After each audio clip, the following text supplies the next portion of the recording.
దాదాపుగా ఎన్ని ఎకరాలు ఉంటది కిరణ్ ఇక్కడ మొత్తం? ఎన్ని ఎకరాలను అది లీజ్ తీసుకున్నప్పుడు టెస్టులు జరిపారు ఇక్కడ? దీని నుంచి ఇప్పుడు ఈ చమురు నిక్షేపాల నుంచి మనకి పెట్రోల్ డీజిల్ మెయిన్ గా వాళ్ళ ఫోకస్ అంతా కూడా. మరో దుబాయ్ మన రాయలసీమలో రాబోతా ఉంది అయితే.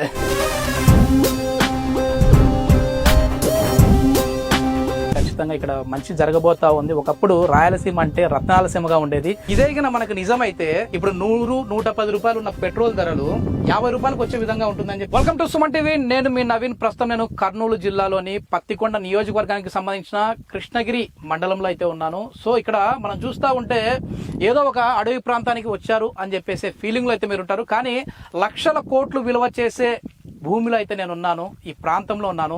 సో దాదాపుగా 5 సంవత్సరాల క్రితం చమురు నిక్షేపాలు ఇక్కడ లభించబోతా ఉన్నాయని చెప్పేసి దానికి సంబంధించి కొన్ని టెస్టులు అయితే జరిగాయి. సో దీనికి సంబంధించి పూర్తి సమాచారం ఇచ్చేందుకు మన సుమన్ టీవీ కర్నూలు డిస్టిక్ కి సంబంధించిన ఇన్ఛార్జ్ కిరణ్ గారు ఉన్నారు. హాయ్, నమస్తే కిరణ్. నమస్తే. ఏంటి కిరణ్, మొత్తానికి రాయలసీమ ప్రజలు మొత్తం మీద అసలు మాకు మంచి రోజులు రాబోతా ఉన్నాయని చెప్పేసి అప్పట్లో చాలా ఆనందపడ్డారు. ఇదే కన్నా మనకు నిజమైతే ఇప్పుడు 100-110 రూపాయలు ఉన్న పెట్రోల్ ధరలు 50 రూపాయలకు వచ్చే విధంగా ఉంటుందని చెప్పేసి కూడా అప్పట్లో చాలా కథనాలు వచ్చాయి. సో మళ్ళీ మధ్యలో ఎందుకు ఆగిపోయింది? అప్పుడు ఏం జరిగాయి అసలు ఇక్కడ? అంటే వాస్తవం అంటే మీరు చెప్పేదంతా 100 రూపాయలు నిజమంటే, అంటే 2017లో అప్పట్లో ఓ సంస్థకి లీజ్కి ఇచ్చింది. అంటే ఓ సంస్థకి ఇక్కడ చెమరు ప్రాంతం ఇది కింద నిక్షేపాలు ఉన్నాయని చెప్పేసి అప్పుడు ఒక సంస్థకి 2017లో లీజ్కి ఇచ్చింది. గ్లోబల్ కంపెనీకి. వాళ్ళు ఏం చేశారంటే 2017లో అనుమతులు తీసుకుంటే 2018-19 వరకు ఇక్కడ కొన్ని వేల ఎకరాల్లో అంటే పంటల్లో నిక్షేపాలు ఉన్నాయని చెప్పి కొన్ని అంటే ప్రధానంగా కొన్ని ప్లేసెస్ లో కొన్ని పంటలు అంటే ఈ బీడు భూములకి, ఇదంతా మొత్తం బీడు భూములకి ఉన్నాయి. దాదాపుగా ఎన్ని ఎకరాలు ఉంటది కిరణ్ ఇక్కడ మొత్తం? ఇక్కడ వాస్తవం అంటే 5,000 ఎకరాలు. 5,000 ఎకరాలు. ఎన్ని ఎకరాలను అది లీజ్ కి తీసుకున్నప్పుడు టెస్టులు జరిపారు ఇక్కడ? అంటే ఒక్కొక్క ప్రాంతంలో అంటే ఇప్పుడు మనకి అమ్మగతాడు ప్లస్ మాదాపురము అట్లా ఒక 4 ప్రాంతాలు. ఇప్పుడు ఇది మనం మాదాపురంలో, ఇది మాదాపురం, ఇది మొత్తం మాదాపురం. అక్కడ మొత్తం లీజ్ తీసుకుని కొన్ని పంటలు కొన్ని రైతుల పంటల్లో వాళ్ళు ఒక 10 రోజుల పాటు డ్రిల్ వేస్తారు. రాష్ట్రంలో చూడండి ఒకసారి ఇక్కడ మొత్తం డ్రిల్ వేస్తారు. అప్పుడు ఇప్పుడు మనము కరెక్ట్ గా ఏంటంటే ఇది నోటి మాట చెప్తే జనాలు అయితే నమ్మే విధంగా ఉంటారు, అదే విధంగా కొద్దిమంది దీనిని మళ్ళీ అపార్థం చేసుకునే విధంగా ఉంటారు. అందుకు మనం ఈ లొకేషన్ లోకి వచ్చాము. అప్పట్లో టెస్టులు జరిపిన ప్రదేశం ఇది. ఇక్కడ మనం చూస్తా ఉన్నాము దాదాపుగా 500 అడుగుల లోతుకి అప్పుడు ఈ డ్రిల్ చేసేసారు. సో దీని లోపల ఉన్న నిక్షేపాలను తీసుకుని వెళ్ళి టెస్ట్ చేసేసారు. ఆ టెస్ట్ చేసిన తర్వాత ఏం తేలింది అంటే, టెస్ట్ చేసినాక వాస్తవం అంటే ఇది నిక్షేపాలను అని చెప్పేసి కూడా అప్పట్లో చెప్పారు. కానీ అప్పుడు వెంటనే అంటే 2019లో ప్రభుత్వం అయితే మారింది. ఆ ప్రభుత్వం మారిన వెంటనే ఈ సంస్థకు అనేది అనుమతులు అనేది మళ్ళీ ఎంక్వైరీ అలా మొత్తం నిక్షేపాలను తీయాలనేది అన్వేషణ అనమాట ఆపేశారు.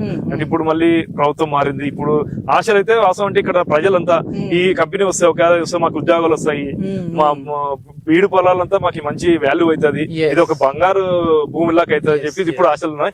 ప్రభుత్వం మారింది కదా, ఇప్పుడన్నా సంస్థ వచ్చి మళ్ళీ నిక్షేపాలు తీసి మొత్తం మేమంతా ఊరంతా బాగుపడుతుంది అని చెప్పేసి ఆశతో అయితే ఎదురు చూస్తున్నారు. మొత్తానికి అంటే ఆయిల్ కదా, అంటే దీని నుంచి ఇప్పుడు ఈ చమురు నిక్షేపాల నుంచి మనకి పెట్రోల్ డీజిల్ మెయిన్ గా వాళ్ళ ఫోకస్ అంతా కూడా. సో ఎక్కడ చూసినా గ్రామం దీనివల్ల అయితే మొత్తానికి గ్రామ ప్రజలకు మంచి జరుగుతుంది తప్ప నష్టం అయితే ఏముండదు. మొత్తం వాళ్ళైతే మంచి జరుగుతుంది. ఇప్పుడు కూడా వాళ్ళ గ్రామంలో మనం డీజిల్ పెట్రోల్ అదే అంటారు.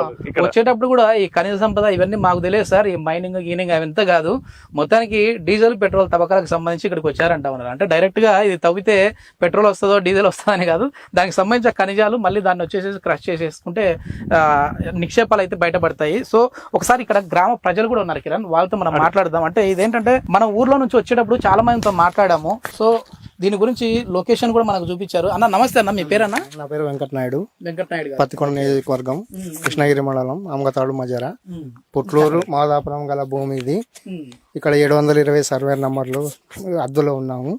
ఇక్కడ 2017-18 మధ్యలో వాళ్ళు బోర్లు వేసినారు, 500-600 మధ్య వేసిన తర్వాత వాళ్ళు మేము ఇక్కడ వచ్చి చూస్తున్నాం. అప్పుడు వేస్తప్పుడు వాళ్ళు పెట్రోల్ డీజిల్ ఉందని చెప్పినారు. వాళ్ళ కంప్యూటర్ల ద్వారా తీసుకొని పోయి మళ్ళా ఇంతవరకు ఏం రాలేదు. ఇంకా ఎవరు పట్టించుకోలేరు ఈ పైన ప్రభుత్వంలో కూడా. ఈ ప్రభుత్వంలో అన్న పట్టించుకుంటారని మేము ఆశిస్తున్నాం.